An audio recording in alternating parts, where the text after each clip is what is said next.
Damos continuidade ao programa Anatomia do Poder e, como eu faço em todos os programas, ofereço ao nosso convidado, eu vou oferecer, mandando para o SEDEX, o livro para o senhor. Esse livro é um livro do Conselho Superior de Direito da FEComércio, que eu presido, e é a comemoração dos 50 anos de eficácia do Código Tributário Nacional, que foi organizado uma pleia de grandes juristas no começo da década de 60, e por incrível que pareça, apesar de ter ganho eficácia no dia 1º de janeiro de 67, ainda hoje a espinha dorsal do nosso sistema é aquele idealizado na década de 60. Então, 50 anos do CTN, coordenei esse livro, vou mandar para o amigo. E agora, o coronel, um dado que sempre impressiona, muitas vezes tenho colocado em palestra, e que eu considero algo que, pelo menos, enfim, é estranho na imprensa, da qual eu tenho um bom relacionamento, até porque fui durante 10 anos advogado, consultor jurídico da Associação Nacional de Jornais. O que nós vemos repetidas vezes na imprensa é uma preocupação em proteção daquele que está cometendo os delitos. Fala-se, fulano de tal foi morto, ciclano, vê-se agora, é uma decisão, a meu ver, como jurista, um velho advogado, me causou espécie do Supremo, no sentido de, no Rio de Janeiro, num lugar em que todos saibam, em que criminosos andam, inclusive, com a luz do sol, entende, em pleno dia, com metralhadoras, e nunca falam do número grande de soldados que são mortos no combate ao crime, daqueles que estão lá para proteger a sociedade. Sempre falam num ou outro episódio em que acontece esses efeitos colaterais nas campanhas, de tal maneira que dá a impressão que quem defende a sociedade é o criminoso e aquele que está atacando a sociedade é valorizado na imprensa como um coitadinho, etc.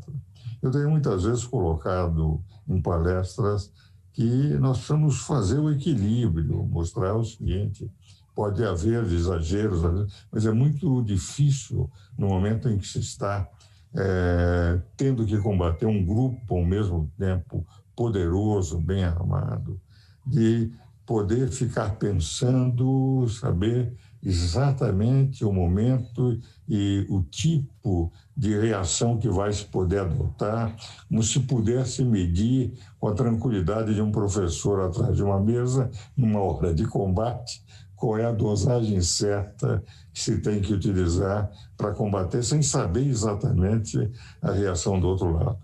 E não se fala no número de soldados mortos.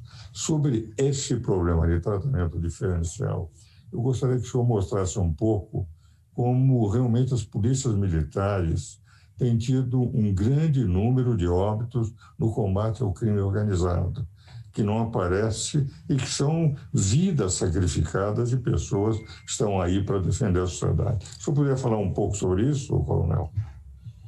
Doutor Ives, o primeiro aspecto, eu acho, que nós temos que pontuar é que nós defendemos a sociedade, as pessoas de bem. E essas pessoas de bem, quando são ofendidas por algum crime, elas não recebem hoje um retorno efetivo do Estado. E o retorno não pode ser tão somente o Estado prender a pessoa que causou o mal. Não. Essa relação ela está equivocada. Mas isso passa por uma mudança de cultura do nosso povo. Nós temos que defender as pessoas de bem, o trabalhador. Nós temos que focar o nosso sistema nisso. E não proteger aquele que causa o mal, né, a outra pessoa. Mas, sejamos francos, hoje as polícias judiciárias, elas têm na legislação de processo penal algo para pautar o serviço delas, né? Então, quero saber como ser uma polícia judiciária, vamos ver o processo penal. E as polícias ostensivas? Problema. Então, eu estou muito alinhado no sentido de evidenciarmos, escrever muito por aqui. colocarmos doutrina, procedimentos para que as nossas polícias ostensivas tenham num normativo nacional que possa se contrapor a algumas considerações que a gente vive, né, no nosso sistema, aí, no nosso Estado Democrático de Direito. Nós temos que ter voz, nós temos que dizer o que pensamos e como agimos, para ter um parâmetro de avaliação. Nós estamos perdendo vários policiais, estamos não só em área de serviço, mas aqueles heróis que mesmo na folga, eles ficam em alguma situação, algum cidadão passar, por exemplo, um assalto, e eles vão, interagem. E, às vezes, por eles não ter a condição de receber uma cobertura no equipamento, são vitimados. Nós estamos atentos a isso. Temos programas aqui, inclusive, pensando na vitimização policial. O que podemos fazer em termos de políticas públicas para atender aqueles policiais que são vitimados? Recebem um disparo, perdem a mobilidade, perdem a capacidade de trabalho. Nós temos que pensar nessas pessoas, são heróis. E nós estamos atentos a esse problema que atinge todos os estados. Todos os estados. A quantidade de policiais que morrem é uma quantidade diferenciada quando a gente analisa o Brasil e o mundo. Agora, nós precisamos da sociedade. Sendo muito franco, senhor, a sociedade ela não pode se posicionar à parte dessa discussão, porque nós protegemos a sociedade. Isso tem que ser considerado pelos três poderes. Os três poderes têm que ficar atentos que nós somos uma linha de proteção daquelas pessoas que desejam causar das mais diversas mazelas ao nosso povo. Isso está sendo esquecido ao longo de décadas. Nós temos que recuperar isso. Nós temos que ter a cultura de valorizar as pessoas que nos protegem. Nossos bombeiros, nossos policiais, nossos médicos. Nós estamos vendo a pandemia, os nossos enfermeiros. A responsabilidade é de todos. Penso dessa forma com muita clareza e como podemos contribuir enquanto Senasp. Estamos chamando várias câmaras temáticas com diversos profissionais do país para vir aqui colocar no papel o que eles pensam a respeito de doutrinas das mais diversas, de como podemos melhor para a nossa sociedade. O nosso fim, o fim da segurança pública e defesa social é o nosso povo. Não é o próprio órgão, os órgãos aos quais nós pertencemos, é o nosso povo. Aliás, eu fico satisfeito de ouvi-lo sobre isso, Coronel. Como advogado, evidentemente, eu dou muito valor ao nosso Código de Processo Penal, Direito de Defesa. Aliás, o Código de Processo Penal ele não é feito para defender a sociedade, mas é para defender o acusado contra críticas que ele faça. Uma ditadura, o acusado não tem defesa, na democracia tem. O Código de Processo Penal é para defesa. Mas o outro lado, é a defesa da sociedade, e essa função é fundamentalmente, mais do que das polícias civis, a polícia militar. Ela é que dá a proteção devida. E é isso que me parece importante, que às vezes, quando eu vejo uma morte aqui, uma morte lá, que evidentemente sempre não agrada a ninguém, faz com que todo mundo sofra com isso. Todos nós sentimos que quando há uma vida que se perde-se alguma coisa da nação, porque a nação é composta de todos os cidadãos, mas não é justo essa falta de equilíbrio em não se apresentar todos aqueles que sacrificam como policiais militares em momentos difíceis, porque o herói que não aparece na imprensa é aquele herói ignorado que está auxiliando aqui, protegendo lá, garantindo.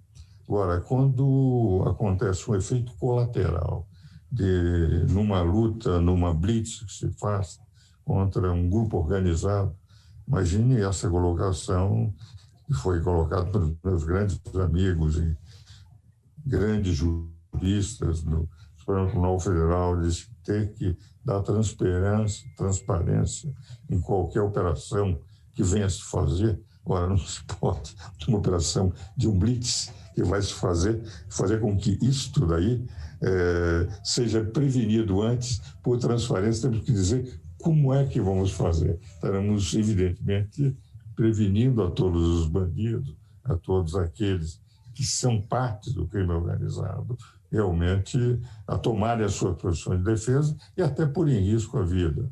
Então, isso que eu tenho procurado bater, temos que ver os heróis também. Temos aqueles que, quando abusam, são punidos pela polícia, mas temos os grandes heróis que têm defendido. Estamos chegando ao fim do programa. Eu gostaria das suas considerações finais, Coronel, e agradecendo muito a sua presença no nosso programa.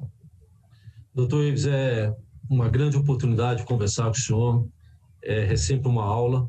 Eu sou um entusiasta do ensino de segurança pública e imagino que, com o advento da nossa Escola Nacional de Segurança Pública, nós poderíamos envolver vários atores, porque a segurança pública e a defesa social é um dever de todos. E nós temos tudo para poder avançar muito. Agradeço a participação de todos que puderam contribuir com esse momento. Estamos à disposição. Meu caro coronel, agradeço em nome da Rede Vida o programa, que, aliás, foi bem esclarecedor sobre a importância como o governo realmente está preocupado e cuidando da segurança pública da sociedade, porque a função é exatamente do artigo 144 da Constituição, que fala a respeito das polícias militares e civis, é a proteção da sociedade. Agradeço a sua participação. Senhores telespectadores, eu os espero de novo no próximo domingo.